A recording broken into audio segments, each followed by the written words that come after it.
Hello everyone, welcome to Edu Sharks. I am Neeraj. आज हम पढ़ेंगे क्वांट का एक टॉपिक परसेंटेज।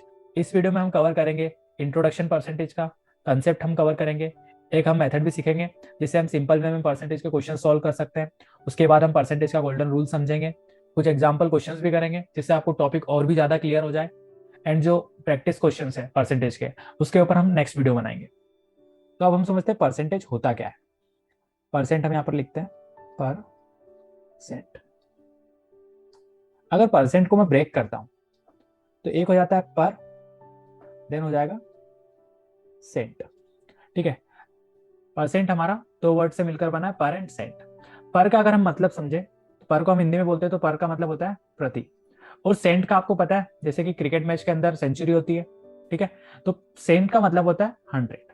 ठीक है, परसेंट का मतलब होता है 100 में से। जैसे कि मैं आपको बोलता हूं कि 200 का 20% बताओ। ठीक है, तो आप कैसे निकालोगे? जो ट्रेडिशनल मेथड हम यूज करते हैं, कैसे लिखते हैं? 200 का 20% डिवाइड में हम लिखते हैं 100। तो जो 20% हमारा था वो हम किस में से निकाल रहे हैं? 100 में से।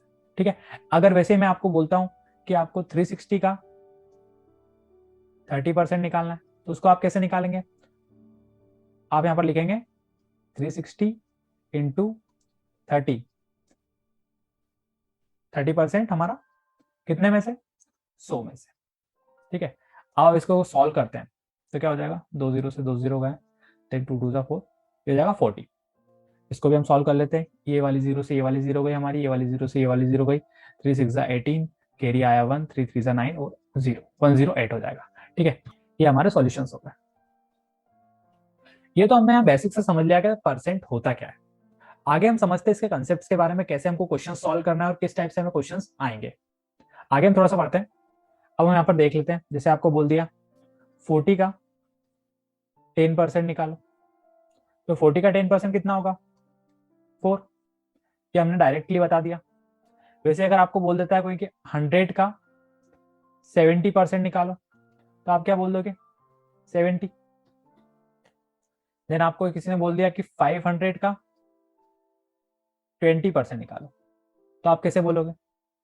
आप इसको निकालोगे 500 इंटू 20/100 इक्वल्स टू, आप निकालोगे तो 0 से 0 गए, 5 2 10, ये हो जाएगा 100।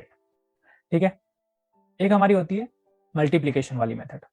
जैसे मैंने आपको बोला कि 40 का 30% निकालो, हमारा आंसर हो गया 12। वैसे मैंने आपको बोल दिया 60 का 20% निकालो, तो हमारा आंसर क्या हो जाएगा? 12। वैसे मैंने बोल दिया आपको कि 70 का 30% निकालो, तो आपका आंसर क्या हो जाएगा? 21। अब ये कैसे हो रहा है? ठीक है, यहां पर हमको कुछ नहीं करना है। जैसे अगर हम इसको लिखते हैं 40 का 30% अगर हम लिखते हैं तो क्या करते हैं हम? 40 इंटू 30% कितने में से? 100 में से। तो ये जीरो से ये वाली जीरो भी कैंसिल हो जाती है और ये वाली जीरो से ये वाली जीरो कैंसिल हो जाती है। तो हमारे पास आंसर क्या होता? इन दोनों का मल्टीप्लीकेशन। तो आंसर क्या आता हमारा? 12। वही यहां पर हुआ। मतलब कि अगर आपको परसेंटेज निकालना है और आपको ऐसी वैल्यूज दिख रही है जिसमें दोनों में एक एक जीरो है, तो आप डायरेक्टली बोल सकते हैं कि इन दोनों का मल्टीप्लीकेशन क्या होगा, हमारा आंसर होगा। जैसे यहाँ पर हमने क्या किया, 4 का मल्टीप्लीकेशन कर दिया 3 से, हमारा आंसर हो गया 12। 6 का मल्टीप्लीकेशन कर दिया 2 से, हमारा आंसर हो गया 12। 7 का मल्टीप्लीकेशन कर दिया हमने 3 से, हमारा आंसर हो गया क्या? 21। ओके, सो ये होता है बेसिक सा मल्टीप्लीकेशन वाली मेथड। अब यहाँ पर तो जीरो था, ठीक है, तो दोनों जीरो कैंसिल हो गए थे। अब मैं आपको जैसे कि बोल देता हूँ 438 का क्या निकालो? 10% निकालो। ठीक है, तो 10% आप अगर ट्रेडिशनल मेथड से करते हो तो कैसे निकालोगे? 438 इंटू 10 डिवाइडेड बाय 100। अगर ये वाली जीरो से आप ये वाली जीरो कट करते हो, तो यहाँ पर क्या बचा? एक जीरो। तो एक जीरो का हम पॉइंट लगा सकते हैं ऊपर, तो ये जाएगा 43.8। ठीक है, इसका 10% डायरेक्टली। ओके, जैसे मैं आपको एक और क्वेश्चन दे देता हूँ, 398 का आप निकालो 10%। तो आप क्या करोगे? वही 398 इंटू 10 डिवाइडेड बाय 100। 100 में से निकालना है, ये वाली जीरो से ये वाली जीरो कट जाएगी, देन एक जीरो का लग जाएगा पॉइंट, तो यहाँ पर हमारा आंसर हो जाएगा 39.8।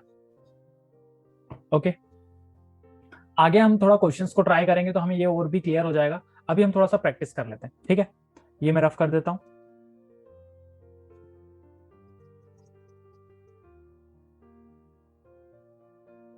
जैसे कि मैंने आपको बेसिक बेसिक क्वेश्चन दिए तो आपने कर लिए कि 40 का 30%, ठीक है, ये तो आपके हो गए।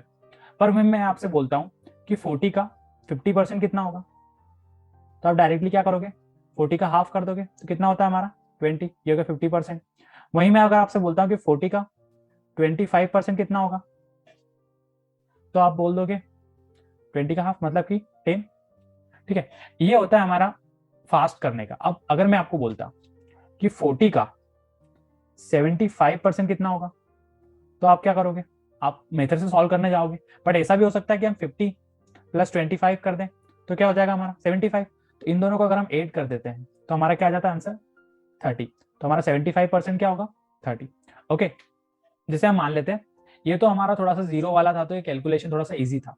अगर मैं आपको यहाँ पे बोल देता हूँ कि यहाँ पर आ गया आपका 400, जिसका आपको निकालना है कितना 63%। अभी थोड़ा सा आपको लग रहा है कि यार अब इसको कैसे निकालेंगे। अगर आप ट्रेडिशनल मेथड से आते हैं तो आपको वही करना पड़ेगा। 400 का 63% कितने में से होगा 100 में से, इक्वल्स टू आंसर आ जाएगा। ओके, 0 से 0 कट कर देंगे आप, देन आप 4 से करेंगे तो 4 3 जा 12, कैरी आया 1, 4 6 जा 24 एंड 25, हो जाएगा 252। ओके, ये हो गया हमारा ट्रेडिशनल वाला तरीका। ये हम यूज करते थे हमारे स्कूल में एंड हमारे कॉलेज में। अभी हम कंपटीशन एग्जाम की तैयारी करें तो हमें थोड़ा सा फास्ट करना पड़ेगा। जैसे कि हम हमारा क्वेश्चन एक बार फिर से लिख लेते हैं, 400 का 63%। ओके, सो क्या मैं 63 को तोड़ सकता हूँ, जैसे कि मैं मान लेता हूँ ये हो गया हमारा 50%, देन हमारा 10%, देन हमारा 3%, तोड़ दिया मैंने। अब आपको 400 का 50% निकालने में कोई प्रॉब्लम है, आप डायरेक्टली निकाल सकते हो, क्या होगा 200।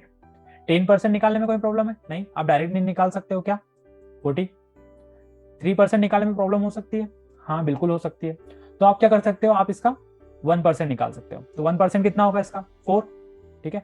तो अगर 1% होगा, हमें निकालना 3%, तो हमारा 3% कितना हो जाएगा 12। अब अगर हम इन तीनों को ऐड कर देते हैं तो हमारे पास आंसर क्या आ जाएगा 252, जो कि हमारा आंसर यहाँ पर आया था। हमें उसे लिखना, कैलकुलेट करना, इतना सब कुछ नहीं करना पड़ा, हम डायरेक्टली लिख सकते हैं। अगर हमारे पास एक और नंबर आ जाता है, मान लेते हैं यहाँ पर हमें दे दिया उसने 500, अब इसका हमें निकालना क्या, मान लेते हैं हमें यहाँ पर निकालना है 57%। अब हम इस क्वेश्चन को सॉल्व करते हैं, इसको लिख सकते हैं 50%, 5% एंड 2%। 50% हमें पता है क्या होता है 250, हाफ हो जाएगा। 5% हमें कैसे निकालना है, 10% अगर 50 होगा तो 5% क्या हो जाएगा 25, और 1% अगर 5 होगा तो 2% कितना हो जाएगा 10। तो ये हमारा आंसर क्या आ जाएगा 285। ओके, ये हमारा आंसर हो गया। ऐसे आप ब्रेक करके भी कर सकते हो, आप परसेंटेज को ब्रेक कर लिया आपने, देन उससे आपने सॉल्व कर लिया। ओके, अब हम आगे बढ़ते हैं हमारी यूनिटरी मेथड के ऊपर। यूनिटरी मेथड में ऐसा होता है, जैसे मान लेते ये आपको आगे काम आएगी, जैसे आप कुछ क्वेश्चंस करेंगे जहां पर आपको डिस्काउंट मिल गया है। जैसे मान लेते हैं कि आपको एक प्रोडक्ट है, प्रोडक्ट के ऊपर कॉस्ट प्राइस होती है, जब उसे हम परचेस करके लाते हैं तो उस पर कॉस्ट प्राइस होती है। मान लेते हैं आपकी कॉस्ट प्राइस कितनी थी 200 रुपीज, ठीक है। फिर आपने उसको सेल किया तो आपकी सेलिंग प्राइस कितनी थी 300 रुपीज। आपसे पूछ लिया कि आपको कितने परसेंट का प्रॉफिट हुआ, ठीक है। तो आप यहाँ पर क्या करेंगे, पहले डिफरेंस निकालेंगे। डिफरेंस कितना है हमारा यहाँ पर 100, देन आपकी इनिशियल वैल्यू क्या थी 200 इंटू क्या हो जाएगा 100। तो ये क्या करेंगे हम, 2 से 2 0 कैंसिल हो गए और 50, ये हो जाएगा हमारा आंसर। आपका क्या 50% से प्रॉफिट हुआ, ठीक है। वही ये तो था हमारा कि हमको उसने क्या बोल दिया, सीपी दे दिया था और एसपी दे दिया था, और हमसे प्रॉफिट परसेंट पूछा था। ये हमने डायरेक्टली यहाँ पर लिख के सॉल्व कर लिया। वैसे प्रॉफिट परसेंट का फॉर्मूला होता है, क्या होता है SP minus CP divided by CP. Okay, वैसे ही लॉस परसेंट का भी फॉर्मूला होता है CP minus SP divided by CP. ये हमें आगे प्रॉफिट एंड लॉस वाले टॉपिक में काम आएगा, और ये मेथड भी हमें ज्यादा वहीं पे यूज आएगी, ठीक है। ये मैंने आपको इसलिए बता दिया कि कुछ क्वेश्चंस परसेंटेज के अंदर भी बन जाते हैं इस मेथड से, आप जिनको सॉल्व कर सकते हो, ठीक है। आप एक टीवी लेके आए, उसकी कुछ भी प्राइस हो सकती है, देन आपने उस टीवी को सेल किया। आपने उस टीवी को सेल किया कितने में 220 रुपीज में, ठीक है। और आपको इस टीवी को सेल करने पे कितने का प्रॉफिट हुआ, आपको प्रॉफिट हुआ इसमें 20% का। अब आप इसको निकालोगे तो आप क्या करोगे, आपको क्या निकालनी है, आपको यहाँ पर उसने पूछ लिया कि आप इसको टीवी को कितने में लेकर आए थे, ठीक है। अभी आपको यहाँ पर बताई नहीं कि टीवी की प्राइस क्या थी, आप उसको कितने में लेकर आए थे, बट आपने उसको सेल कितने में किया 220 रुपए में, ठीक है। और आपको प्रॉफिट कितने का हुआ, 20% का। और होता क्या है, हमें जब भी इनिशियल वैल्यू को माना जाता है, जैसे हम कॉस्ट प्राइस अगर मानते हैं तो हम उसे क्या मानते हैं कि हमारी कॉस्ट प्राइस क्या हो गई, 100% होती है हमारी कॉस्ट प्राइस हमेशा। अब उनको जो प्रॉफिट हुआ है वो किस पे होगा, कॉस्ट प्राइस पे। तो 20% का अगर प्रॉफिट हुआ तो हमारी सेलिंग प्राइस क्या हो जाएगी, 120%, ठीक है। और 120% की हमारे पास यहाँ वैल्यू है कि हमने सेल कितने में की थी टीवी को, 220 रुपीज में, ठीक है। और वहीं हमको निकालना क्या है, कॉस्ट प्राइस, मतलब हमको निकालना 100 की वैल्यू। तो यहाँ से हम निकाल सकते हैं, ये इधर चले जाएगा हमारा, देन ये इधर, ये हो जाएगा हमारा, हम इसको यहाँ पर लिख लेते हैं 220 इंटू 100 डिवाइडेड बाय 120। यहाँ पर हम x लिख सकते हैं, तो x की हमारी यहाँ पर आ जाएगी वैल्यू, ठीक है। देन हम इसको आगे सॉल्व करेंगे तो हमारी वैल्यू आ जाएगी अप्रोक्सीमेट 183.33। ओके, ये हो गया हमारी यूनिटरी मेथड। यूनिटरी मेथड को हम आगे जो क्वेश्चंस करेंगे तो और अच्छे से समझ लेंगे कि यूनिटरी मेथड को हम कैसे यूज में लाते हैं, ठीक है। अब हम परसेंटेज का गोल्डन रूल समझ लेते हैं। परसेंटेज का गोल्डन रूल क्या कहता है, x% of y equals to y% of x। ये हमारा क्या कहता है, गोल्डन रूल कहता है कि x% of y equals to क्या होता है, y% ऑफ x। अब ये कैसे, जैसे होता क्या है, मान लेते हैं मैं यहाँ पर आपको बोलता हूँ 30% of 100 and equals to 100% of 30, ठीक है। तो अगर हम इसको फर्दर सॉल्व करते हैं तो ये दोनों इक्वल आते हैं कि नहीं आते हैं, हम देख लेते हैं। यहाँ पर आपको 100 का क्या निकालना है, 30%, तो 100 इंटू 30/100, ये आपका क्या आ जाएगा 30, यहाँ पर निकल के। वहीं मैं अगर बोलूँ कि आपको 30 का कितना 100% निकालना है, 30 का 100% कितने में से होगा, 100 में से होगा, ये हमारा आ जाएगा 30। ये मैंने बेसिक सा एक एग्जाम्पल लिया था आपको क्लियर करने के लिए कि ये इक्वल कैसे होता है। अब इस गोल्डन रूल को हम समझ लेते हैं क्वेश्चन पर अप्लाई करके, क्यों हमें कहां पर और कैसे काम आएगा। मैं आपको बोलता हूँ कि आपको 75 का 4% निकालना है। आपको ये देखने में थोड़ा टफ लग रहा है, हम इसे कैसे लिख सकते हैं, इस गोल्डन फॉर्मूला के थ्रू। अगर ये हमारा x हो जाता है और ये हमारा y होता है तो हम इसे ऐसा लिख सकते हैं कि 4 का 75%, ठीक है। ये हो गया हमारा, क्योंकि हमने यहाँ पर देखा था x% of y equals to y% of x, ठीक है। ये यहाँ पर हमको थोड़ा सा इजी लग रहा है, कैसे, हम इसको ब्रेक करके, जैसे मैंने आपको सिखाया था, आप इसको लिख सकते हो 50 और 25%। अब 50% 4 का कितना होगा 2, और 25% क्या होगा 1, तो हमारा आंसर क्या आ जाएगा 3। इतना सिंपल हो गया। तो गोल्डन रूल आपको वहां काम आता है जहां पर आपको लग रहा है कि यार इसको हम अगर इसका परसेंट वाइस वर्सा कर देते हैं और इसकी वैल्यू वाइस वर्सा कर देते हैं तो हमको थोड़ा सिंपल रहेगा सॉल्व करने में, तो आप वहां पर ये गोल्डन रूल को अप्लाई कर सकते हो। अभी तक हमने जितने भी कंसेप्ट सीखे हैं, अभी तक हमने जो भी रूल सीखा है, जो भी मेथड सीखी है, उनको हम क्वेश्चंस के अंदर अप्लाई करते हैं तो आपको थोड़ी बेटर अंडरस्टैंडिंग हो जाएगी कि कैसे हम उनको क्वेश्चंस के अंदर अप्लाई करेंगे और कैसे हम क्वेश्चंस को सॉल्व करेंगे। एग्जाम्पल नंबर 1 को हम देख लेते हैं, क्या बोल रहा है, A batsman scored 110 run which included 3 boundaries and 8 sixes. What percent of his total score did he make by running between the wickets? Okay, so यहाँ पर क्या बोल रहा है क्वेश्चन के अंदर हमें वो कि उसने 3 बाउंड्रीज मारी है। 3 बाउंड्रीज मतलब कि बाउंड्रीज का मतलब क्या होता है 4 रन, ठीक है। वहीं उसने क्या करा है 8 6 मारा है, 6 का मतलब 6 ही होगा, छक्के मारे उसने, ठीक है। अब अगर टोटल रन करते हैं तो 3 बाउंड्रीज मतलब कि 4 3 12 रन, वहीं हमने कितने 8 6 मारे, तो 8 6 48। टोटल रन हमारे कितने हो जाएंगे, हम इन दोनों को ऐड कर लेते हैं, टोटल रन हमारे हो जाएंगे 60, ठीक है। ये हो गया हमारे टोटल रन। अब वो बोल रहा है कि हमने कितने परसेंट जो टोटल स्कोर किया है उसके हमने कितने परसेंट विकेट के थ्रू लिए है, ठीक है। तो ये तो होगा हमारे बाउंड्रीज और 6 के 60 रन। अब यहाँ पर हमें जो परसेंटेज निकालना है, आगे क्वेश्चन हमारा जो बोल रहा है उसको हम देख लेते हैं। यहाँ पर हमारे टोटल रन कितने बनाए हमने 110, और हमने छक्के चौके मार के कितने रन बनाए 60 रन, तो हमारे रिमेनिंग रन जो है 50 वो हमने बिना चौके छक्के मारे बनाए, तो 50 रन हो गए, ठीक है। टोटल रन कितना हो गया हमारा 110, उसका परसेंटेज, ठीक है। तो हम इसको यहाँ पर सॉल्व कर लेते हैं, ये वाली 0 से हमारी ये वाली 0 चले गई, यहाँ पर हमारा हो जाएगा 500 डिवाइडेड बाय 11।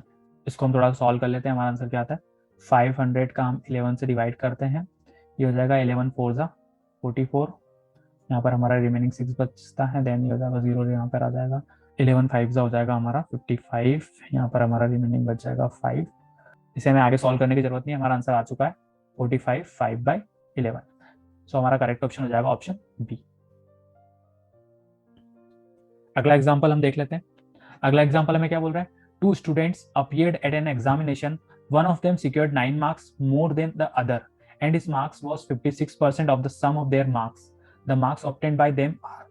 ठीक है, यहाँ पर वो क्या बोल रहा है हमें, यहाँ पर दो पर्सन है, एक हो गया हमारा ए, एक हो गया हमारा बी। वो क्या बोल रहा है कि one of them secured 9 marks मोर।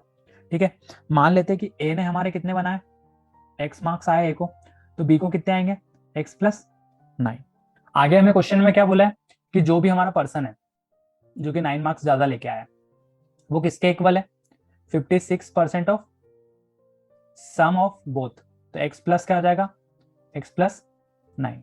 इसको हम कैंसिल आउट करते हैं, ये हमारा 4 से कैंसिल आउट होगा, 4 1 4, 4 4 16, ये हो जाएगा 4 2 8, 4 5 20। ठीक है, अगर हम इसको हम यहाँ पर ले जाएंगे और ये हमारा इसमें मल्टीप्लाई होगा, ये हो जाएगा 25 इंटू एक्स प्लस 9 और ये हमारा हो जाएगा 14 तो ये हो जाएगा हमारा दोनों एक्स मिलकर 2x प्लस 9। इसको हम आगे सॉल्व करते हैं, ये हो जाएगा हमारा 25x प्लस ये हो जाएगा हमारा 225 इक्वल्स टू ये हो जाएगा हमारा 28x, देन ये हो जाएगा हमारा 126। ओके, अब हम एक्स वाली टर्म को एक्साइड कर देते हैं और जो नंबर वाला टर्म है हमारा कांस्टेंट टर्म उसको हम एक्साइड कर लेते हैं। तो ये हो जाएगा हमारा 28x minus 25x equals to 225 minus 126। ठीक है, 28 में से 25 माइनस करेंगे तो क्या हो जाएगा हमारा 3x इक्वल्स टू, इन दोनों को हम माइनस करते तो यह हो जाता है हमारा 99। x के लिए हमारी यहाँ पर निकल के आ जाएगी क्या, 99/3, तो ये हो जाएगा हमारा 33। Okay, so the marks obtained by them are, दोनों का मार्क्स निकालना है, तो अगर हमारा x आ गया क्या 33, तो हमारा b के मार्क्स कितने होंगे 33 प्लस 9, 33 प्लस 9, ये हमारा कितना हो जाएगा 42। तो हमारा करेक्ट ऑप्शन क्या हो जाएगा हमारा 33 और 42 वाला, तो करेक्ट ऑप्शन हो जाएगा हमारा ऑप्शन सी। अगला एग्जांपल देख लेते हैं हम क्या बोल रहे हैं हमें, a fruit seller had some apples, he sells 40% apple and still has 420 apples originally he had।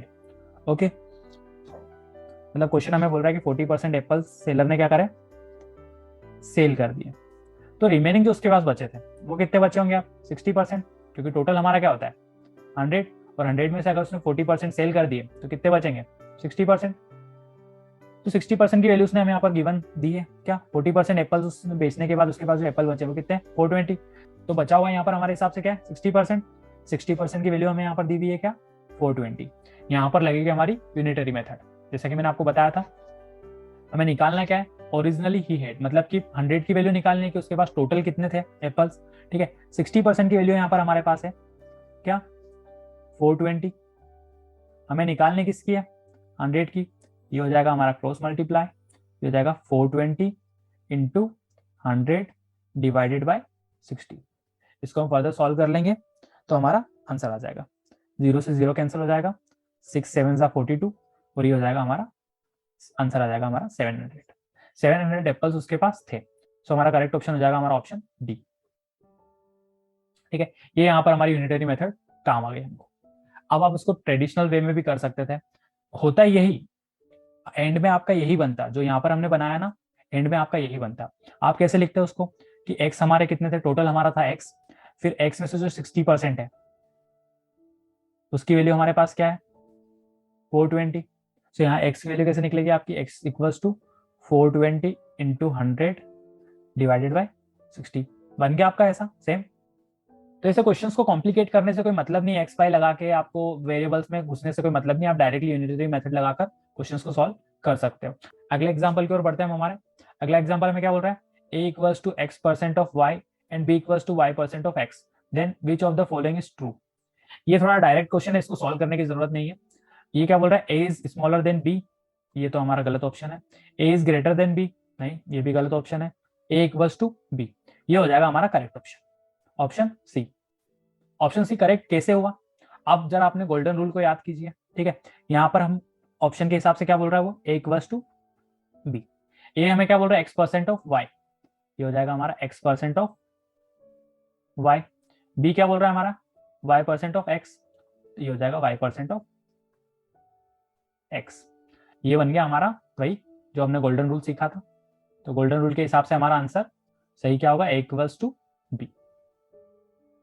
Example number 5 को हम पढ़ लेते, क्या बोल रहा है, 2 candidates fought an election, one got 65% of the votes and won by 300 votes, the total number of vote poll is। ठीक है भैया, टोटल नंबर ऑफ वोट्स कितने होंगे हमारे 100। अब 2 कैंडिडेट लड़े यहाँ पर हमारे इलेक्शन, एक ए हो गया एक बी हो गया। मान लेते ए को 65% वोट आए, तो बाकी रिमेनिंग जो 35% है वो बी को आए होंगे। अब जाहिर सी बात है कि ए को 65 आया तो ए जीता होगा एंड बी हारा होगा। ठीक है, आगे हम क्वेश्चन को समझते हैं। अब विन और लूज का कंसेप्ट कैसे आता है। ठीक है, मान लेते हैं एक मैच हुआ, एक मैच में 250 रन बनाए एक टीम ने बनाया 300 रन। विनर कौन सी टीम होगी, ये वाली। बट कितने रन से विनर होगी, दोनों का डिफरेंस कितना है 50, तो 50 रन से वो विनर होगी। अब यहां पर हमें रन वन तो कुछ दिया नहीं है, तो हम इसको क्या कर सकते हैं, परसेंटेज से माइनस कर सकते हैं। 65 - 35 तो हमारे यहाँ पर आ जाएगा 30%। और हमें क्या बोला था उसने कि वॉन बाय 300 वोट्स। ठीक है, अब यहाँ पर ये जो टीम जीत रही थी वो कितने रन से जीती थी, 50 रन से। और यहाँ पर हमने डिफरेंस निकाल लिया दोनों के बीच का कितना है 30%। तो हम लिख सकते हैं कि 30% की जो वैल्यू है वो हमारे पास कितनी है 300 वोट्स। ठीक है, 300 वोट है। हमें निकालना क्या है, total number of votes polled is, तो हमें निकालना है 100% की वैल्यू। वही हमारी यूनिटरी मेथड लगाएंगे हम, तो 300 × 100 डिवाइडेड बाय 30, 30 10 × 300, ये हो जाएगा 1000। करेक्ट आंसर हो जाएगा हमारा ऑप्शन सी 1000। एग्जाम्पल नंबर 6 हमें क्या बोल रहे हैं, after deducting a commission of 5% a TV cost ₹15,200 its gross value is, मतलब उसकी एक्चुअल वैल्यू क्या थी। ठीक है, 5% का कमीशन उस पे से कट गया, मतलब ये वाली जो वैल्यू है वो 5% माइनस होने के बाद वाली होगी।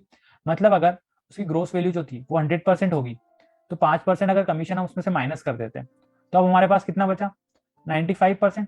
अगर हम 100 में से 5% कमीशन लेस करते हैं तो हमारे पास 95% की वैल्यू आ गई। 95% की वैल्यू हमें गिवन है क्या है 15,200, 5% कमीशन काटने के बाद। हमें निकालने क्या है ग्रोस वैल्यू, मतलब हमें निकालना है 100 की वैल्यू। वही हमारी मेथड यूज करेंगे हम, ये हो जाएगा हमारा 15,200 × 100 डिवाइडेड बाय 95। तो यहाँ पर ये हमारा कैलकुलेट कर लेते हैं हम, ये हमारा निकल कर आ जाएगा, इसको हम 5 से कर सकते हैं, 5 1 5, 5 9 45, इसको हम कर सकते हैं 5 3 15, 0 5 4 एंड 0। ओके, इसको हम आगे लिख लेते हैं, ये हो गया हमारा 3040 डिवाइडेड बाय 19 × 100। इसको फर्दर हम करते हैं 19 1 ये हो जाएगा 19, और ये हो जाएगा हमारा 19 1 19, एंड रिमेनिंग हमारा कितना बचेगा 11 11 और 4 मतलब 114, ये हो जाएगा 6 टाइम एंड ये हो जाएगा 160। ठीक है, 160 × 100 टोटल हमारा क्या आ जाएगा 16,000 उसकी एक्चुअल ग्रोस वैल्यू थी। तो हमारा करेक्ट ऑप्शन हो जाएगा ऑप्शन बी। ठीक है, ये क्वेश्चन ऐसे भी पूछ सकता था आपसे कि एक टीवी है उसकी प्राइस कितनी है 16,000, उस पर आपको 5% कमीशन लेस करके उसको सेल करनी है, तो आप उसको कितने अमाउंट में सेल करेंगे। तो आप क्या करते हैं 16,000 में आप 16,000 का आप 5% निकालते, कितना निकलता 0 से 0 गया और 5 6 30, 3 5 1 5 और 800। ठीक है, तो आप 16,000 में से 800 लेस कर देते हैं, 16,000 माइनस 800 कितना होता है आपका 15,200। आ गई हमारी कमीशन से लेस करने के बाद वाली वैल्यू। ठीक है, तो हमने इसको दोनों वे में कर लिया, नीचे से ऊपर भी चले गए और ऊपर से नीचे भी आ गए। ठीक है, यहाँ पर हमारे क्वेश्चंस खत्म होते हैं एग्जाम्पल वाले, जो प्रैक्टिस क्वेश्चन है वो हम आगे वाली वीडियो में समझेंगे। आज के लिए इस वीडियो में हम इतना ही रखते हैं, बाकी परसेंटेज की जो प्रैक्टिस क्वेश्चन है उस पर हम नेक्स्ट वीडियो में बात करेंगे। Thank you so much. अगर आपको वीडियो अच्छी लगी हो और परसेंटेज वाला टॉपिक आपका पूरा क्लियर हो गया हो तो लाइक कीजिए, कमेंट कीजिए एंड अपने फ्रेंड्स के साथ वीडियो को शेयर कीजिए, तो उनका भी थोड़ा सा भला हो जाएगा।